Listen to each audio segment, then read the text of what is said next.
রাজ্য বিধানসভার বাজেট পেশ 2024-25 অর্থবর্ষের জন্য 3,66,116 কোটি টাকা বরাদ্দ রাজ্যে, জানালেন চন্দ্রিমা ভট্টাচার্য। ভোটের মুখে রাজ্য বাজেটে বাড়ল লক্ষ্মীর ভান্ডারের ভাতা। লক্ষ্মীর ভান্ডার প্রকল্পে ভাতা 500 থেকে বেড়ে 1000, জনজাতি মহিলাদের জন্য ভাতা 1000 থেকে বেড়ে 1200। সরকারি দপ্তরে শূন্য পদ নিয়োগে জরুরি ভিত্তিতে ব্যবস্থা। 5 লাখ চাকরির ঘোষণা। বছরে 2 মাসের জন্য মৎস্যজীবীদের মাসে 5000 টাকা ভাতা ঘোষণা রাজ্যের বাজেটে।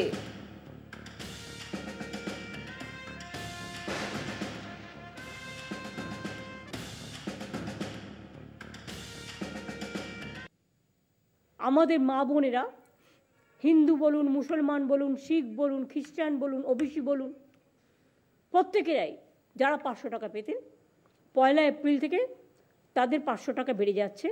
তারা 1000 টাকা করে সকলে পাবেন। আর তপশিলি এবং আদিবাসী ভাই বোনেরা, মানে বোনেরা, মায়েরা, তারা 1000 পেতেন, তাদেরটা 1200 করা হলো।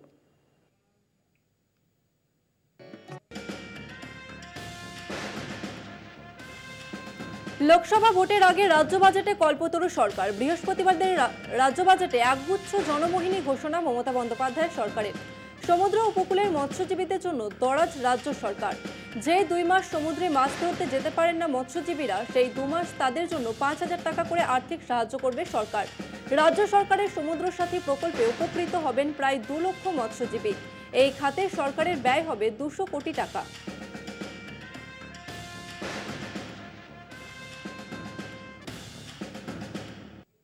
আমাদের উপকূলবর্তী জেলাগুলির বিশেষ করে পূর্ব মেদিনীপুর, উত্তর 24 পরগনা এবং দক্ষিণ 24 পরগনার মৎস্যজীবীরা তাদের জীবিকা অর্জনের জন্য প্রতিকূল অবস্থার মধ্যে সমুদ্রে যান।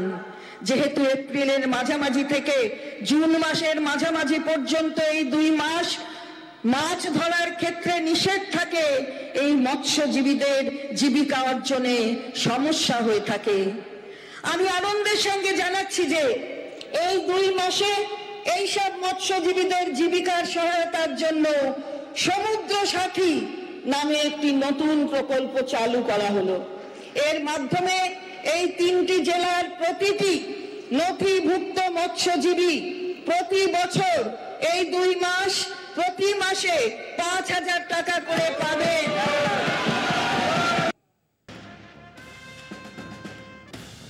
রাজ্য বাজেটে ভাতা বাড়ল সিভিক ভলেন্টিয়ার এবং ভিলেজ পুলিশের।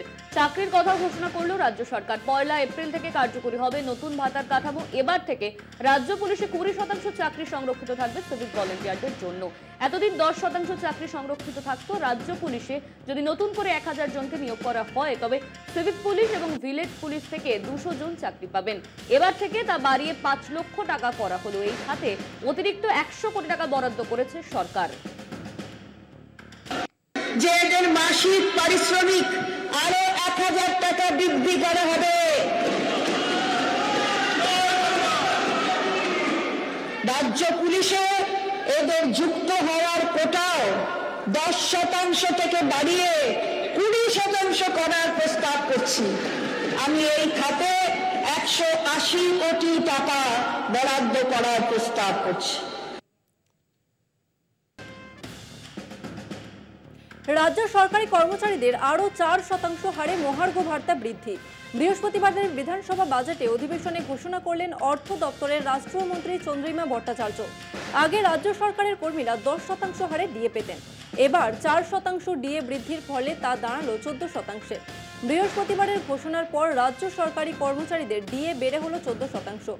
অর্থাৎ এখনও ডিএর ক্ষেত্রে কেন্দ্র রাজ্য ফারাক থাকছে 32%। এই বর্ধিত হারে ডিএ আগামী মে মাস থেকে কার্যকর হবে বলে জানান চন্দ্রিমা ভট্টাচার্য।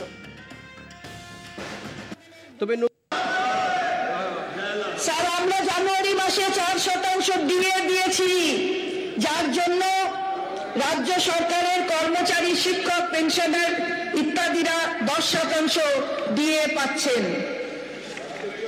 মূল্য বৃদ্ধির হাত থেকে একটু রেহাই দেওয়ার জন্য আমাদের সীমিত আর্থিক সামর্থ্যের মধ্যে আরো 4% ডিএ দেওয়ার ঘোষণা করছি, যা লাগু হবে মে 2024 মাস থেকে। আশা করি আমাদের কর্মচারী বৃন্দ এই ঘোষণায় খুশি হবেন।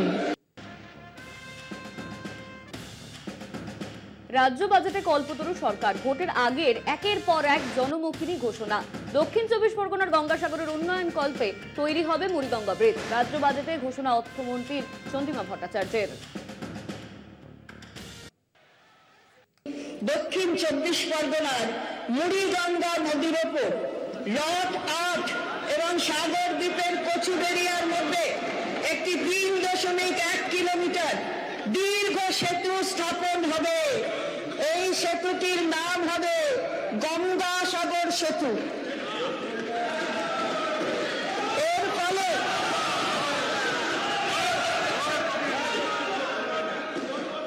এর ফলে সাধারণ মানুষের গঙ্গাসাগরের মতো একটি অন্যতম উল্লেখযোগ্য তীর্থস্থানে যাওয়া সহজ হবে।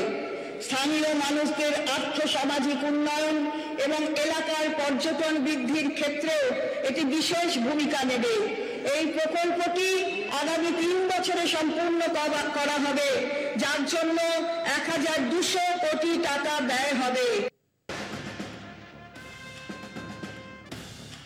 100 দিনের কাজের পর আবাস যোজনা নিয়ে বড় ঘোষণা। কেন্দ্রকে 1 মাস সময়সীমা দিলেন মুখ্যমন্ত্রী। কেন্দ্র টাকা না দিলে রাজ্যই টাকা দেবে বলে ঘোষণা মমতা বন্দ্যোপাধ্যায়ের। 1 মে থেকে রাজ্য 11 লক্ষ টাকা মানুষের বাড়ির জন্য টাকা দেওয়া হবে বলে জানান তিনি। সামনেই লোকসভা ভোট, তার আগে এদিন মুখ্যমন্ত্রীর এই ঘোষণা অত্যন্ত তাৎপর্যপূর্ণ বলেই মনে করছে রাজনৈতিক মহল। 11 লক্ষ বাড়ি, যারা খুব জেনুইন, সত্যি গরিব, অনেক রিভিউ করে 157টা টিম পাঠিয়ে কেন্দ্রীয় সরকার এটাকে ক্লিয়ার করেছিল জেনুইন কেস বলে। তাদের কাছে চিঠিও চলে গিয়েছিল, কিন্তু আজ পর্যন্ত সে টাকা তারা পায়নি। আমরা বাজেটে প্রভিশন রেখেছি, আমরা 1 মাস অপেক্ষা করব। তার মধ্যে কেন্দ্রীয় সরকার যদি টাকা ছাড়ে ওয়েল অ্যান্ড গুড, আর যদি না ছাড়ে তাহলে 1 মে থেকে আমরা এই 11 লক্ষ বাড়ির টাকা আমরা ছাড়বো। 100 দিনের কাজের প্রকল্প নিয়ে কেন্দ্র রাজ্য সংঘাতের আবহে বড়সড় ঘোষণা রাজ্যের। মনরেগার পাল্টা হিসেবে বাজেটে কর্মশ্রী প্রকল্পের ঘোষণা। কেন্দ্রের ভরসায় না থেকে জব কার্ড হোল্ডারদের জন্য 50 দিনে নিশ্চিত কাজের ব্যবস্থা রাজ্য সরকারের। আগামী মে মাস থেকে শুরু হবে এই প্রকল্প।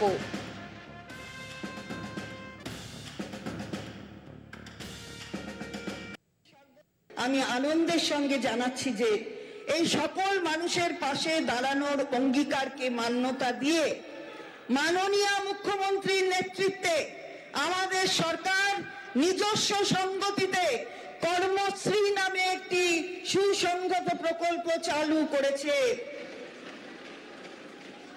এই প্রকল্পে রাজ্য সরকার রাজ্যের প্রত্যেক জব কার্ড হোল্ডারকে বছরে কমপক্ষে 50 দিনের কাজ নিশ্চিত করবে। এই প্রকল্প মে 2024 মাস থেকে শুরু হবে। মানরেগা প্রকল্পে কেন্দ্রীয় সরকার বরাদ্দ বন্ধ করে দিয়ে আমাদের জব কার্ড হোল্ডারদের দীর্ঘ সময় ধরে প্রাপ্য বৈধ মজুরি অস্বীকার করেছে।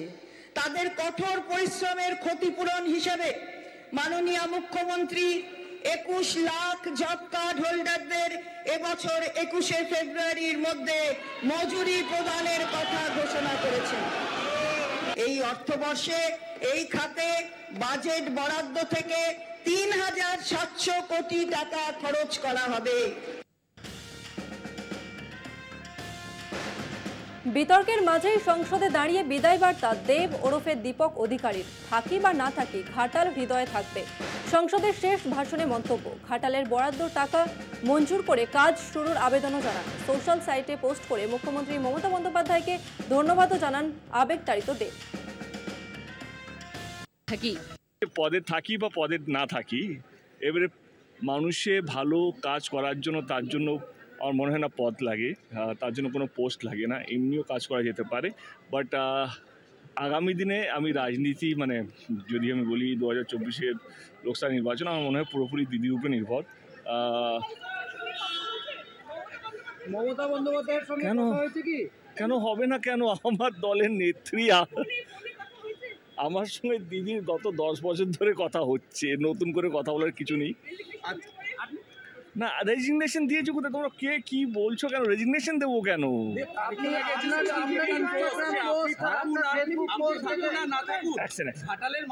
আমি বলছি পুরোটা আমি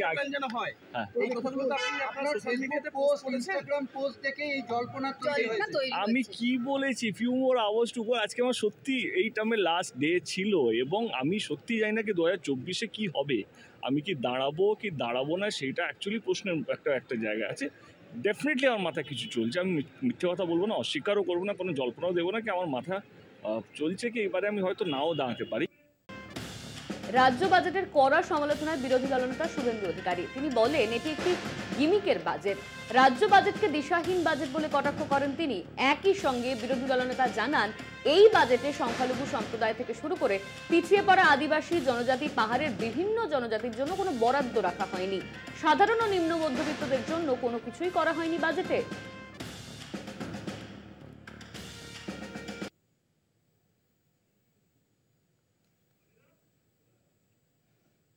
৬৬,১১৬ কোটি টাকা এই বাজেট হিসাবে প্রপোজ করা হলেও সোর্স অফ ফান্ড, ইনকাম কোত্থেকে আসবে, রাজস্বর কি অবস্থা ইত্যাদি এই বাজেটের কোনো রিফ্লেকশন নেই। যে এই বাজেট ভোটের প্রচার ছাড়া অন্য কিছু নয়।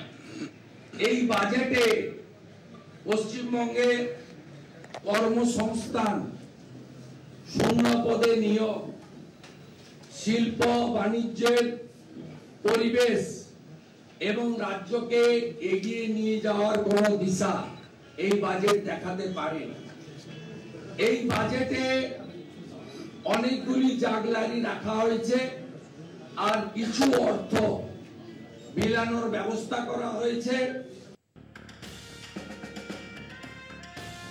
পঞ্চায়েত নির্বাচনের আগে থেকেই উত্তপ্ত হয়ে ওঠে ভাঙড়। নির্বাচনে মনোনয়নপত্র জমা দেওয়ার শেষ দিন গত বছর 15 জুন এক আইএসএফ কর্মী খুন হন। সেই খুনের ঘটনায় আরাবুলের নামে অভিযোগ দায়ের করে মৃতের পরিবার। সেই মামলাতেই বৃহস্পতিবার ভাঙড়ের প্রাক্তন বিধায়ক আরাবুল ইসলামকে গ্রেপ্তার করে উত্তর কাশীপুর থানার পুলিশ। আমার সাথে আরাবুল ইসলামের ব্যক্তিগত কোনো সংঘাত নাই। গণতন্ত্র রক্ষার লড়াই আমরা এগিয়ে যাই, আর আরাবুল ইসলামদের মতো যারা আছে তারা গণতন্ত্রকে হত্যা খেলায় মেতে ওঠে। আমাদের দ্বারাই আমাদের পার্টি কর্মীকে খুন করেছিল, সেই জন্য আমাদের দ্বারাই কলকাতা হাইকোর্টে একটা কেস করেছিলাম। শুনলাম নাকি সেই কেসের ইনভেস্টিগেশন চলছিল, যদি আমরা সিবিআই ইনভেস্টিগেশন চেয়েছি, যদিও কোর্ট দেয়নি। তো কেসটা কোর্টে রান করছিল, খুব তাড়াতাড়ি কেসটা উঠতো। কোর্টকে কি জবাব দেবে সেই জন্য হয়তো অ্যারেস্ট করেছে আরাবুল ইসলাম সাহেবকে। তবে ভাঙড়ে যে অশান্তি হচ্ছে পঞ্চায়েত ভোটকে কেন্দ্র করে, আমাদের কর্মীকে তারা হত্যা করেছে, নমিনেশন যারা করতে দেয়নি, যারা আমাদের ভোট যখন দিতে যাচ্ছিল আমাদের কর্মীদের মারধর করেছে, গুলি করে আমাদের কর্মীর পাকে নষ্ট করে দিয়েছে, এর মূল হোতা হচ্ছে আরাবুল ইসলাম নয়, শওকত মোল্লা। যে শওকত মোল্লা অভিষেক ব্যানার্জির কাছের লোক, সেই শওকত মোল্লাকে অ্যারেস্ট করতে হবে। প্রয়োজনে আমরা এটাকে নিয়ে উচ্চতর আদালতও যাতে আমরা প্রস্তুত আছি, যদি সাব জুডিস ম্যাটার চলছে, আমরা চাই শওকত মোল্লাকে অ্যারেস্ট। শেখ শাহজাহানের গ্রেপ্তারের দাবিতে ক্ষোভে ফুঁসছেন সন্দেশখালীর বাসিন্দারা। শাহজাহান ঘনিষ্ঠদের গ্রেপ্তারের দাবি গ্রামের মহিলাদের। পুলিশের বিরুদ্ধে নিষ্ক্রিয়তার অভিযোগে মিছিল, ওসি এসডিপিও কে ঘিরে বিক্ষোভ, 3টি এফআইআর দায়ের, এ পর্যন্ত গ্রেপ্তার 5 জন।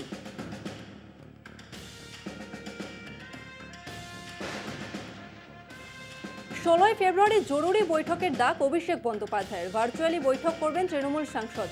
আসলে লোকসভা ভোটের রণকৌশল নিয়ে আলোচনা হতে পারে বৈঠকে।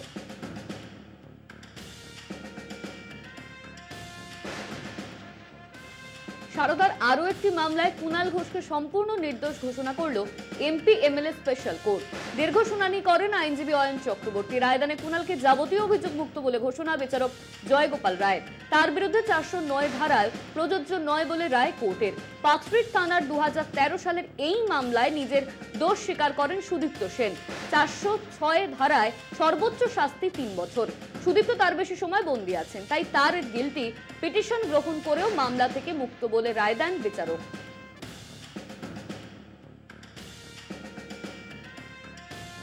পূর্ব বর্ধমানের নতুন জেলা শাসক হলেন বিধানচন্দ্র রায়। পূর্ণেন্দু মাঝের স্থলাভিষিক্ত হলেন তিনি।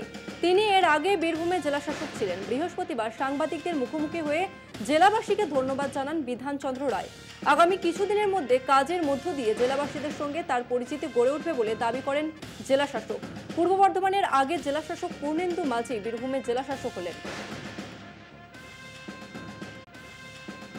ইডি দপ্তরে 101 নম্বর ওয়ার্ডের কাউন্সিলর বাপ্পাদিত্য দাশগুপ্ত নিয়োগ সংক্রান্ত বিষয় নিয়ে তাকে জিজ্ঞাসাবাদ করেছে ইডি। নিয়োগ ক্ষেত্রে তার ভূমিকা, সম্পত্তির হিসেব এবং ব্যাংক ডিটেলস নিয়ে জিজ্ঞাসাবাদ সূত্রের খবর। গত বছর নভেম্বর মাসে নিয়োগ কাণ্ডে নাম জড়ায় বাপ্পাদিত্যর। তার বাড়িতে তল্লাশি চালিয়ে চাকরি সংক্রান্ত নথি পাওয়া গিয়েছিল বলে দাবি করে সিবিআই। পার্থ চট্টোপাধ্যায়ের ঘনিষ্ঠ বলে পরিচিত বাপ্পাদিত্য। নিয়োগ মামলায় পার্থের ভূমিকা সম্পর্কে বাপ্পাদিত্য অনেকটাই জানেন বলে মনে করছে কেন্দ্রীয় তদন্তকারী সংস্থা ইডি। প্রাথমিকের নিয়োগে পার্থের কি ভূমিকা ছিল তাও খতিয়ে দেখতে চাইছে ইডি। বাপ্পাদিত্যকে জিজ্ঞাসাবাদ করে অনেক তথ্য পাওয়া যাবে বলে মনে করছে ইডি আধিকারিকরা।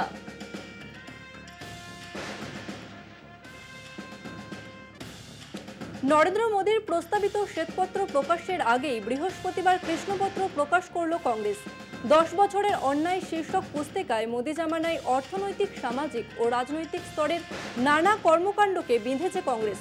বিগত মনমোহন সিংয়ের এক দশকের ইউপিএ সরকারের আমলে হওয়া আর্থিক বেনিয়মের ছবি তুলে ধরতে কেন্দ্রীয় অর্থমন্ত্রী নির্মলা সীতারামন শুক্রবার শ্বেতপত্র প্রকাশ করতে চলেছেন।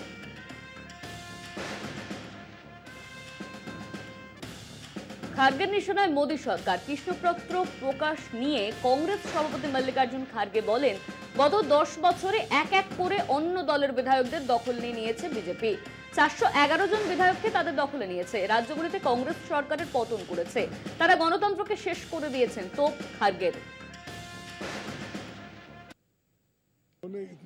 फिर इससे पहले 10 साल पहले अगर उनके आइडियोलॉजी पे ही है, फिर इतने पैसे क्यों नहीं जमा होते थे, अब क्यों जमा? सो ये इनडायरेक्टली हरासमेंट, प्रेशराइज करके आप इलेक्शन में पैसा ले रहे हैं और ये पैसा डेमोक्रेसी को खत्म करने के लिए यूज कर रहे हैं। 411 एमएलए को 10 साल में उन्होंने अपने तरफ लिया। अब मैं ये नहीं कहता कितना पैसा दे के खरीदे, क्या करे, वो नहीं, लेकिन आपको तो मालूम है कितने सरकारें हमारे इलेक्टेड थे, जैसा कि मध्य प्रदेश, कर्नाटक, मणिपुर, गोवा, उत्तराखंड, ये सब आप जानते हैं कैसे गिरे ये, कि उनको इसमें ये डेमोक्रेसी को खत्म करना उनका काम है। और जो लीडर बोलता है उसको एक थ्रेट। मेरे को परसों मोदी जी के भाषण में मैं कुछ भाषण किए तो मेरे को 4-5 कॉल्स आए, कोई ऐसी गंदी गालियाँ दिया, वैसी दिया। तो मैं यहाँ पर हमने पुलिस स्टेशन में रजिस्टर करवाया है, जो केस है वो देखेंगे। इससे पहले भी तुगलक पुलिस स्टेशन में करवाया था। इससे पहले मैं वहाँ 2-4 महीने रहता था साउथ एवेन्यू में, वहाँ पर साउथ एवेन्यू पुलिस स्टेशन में करवाया।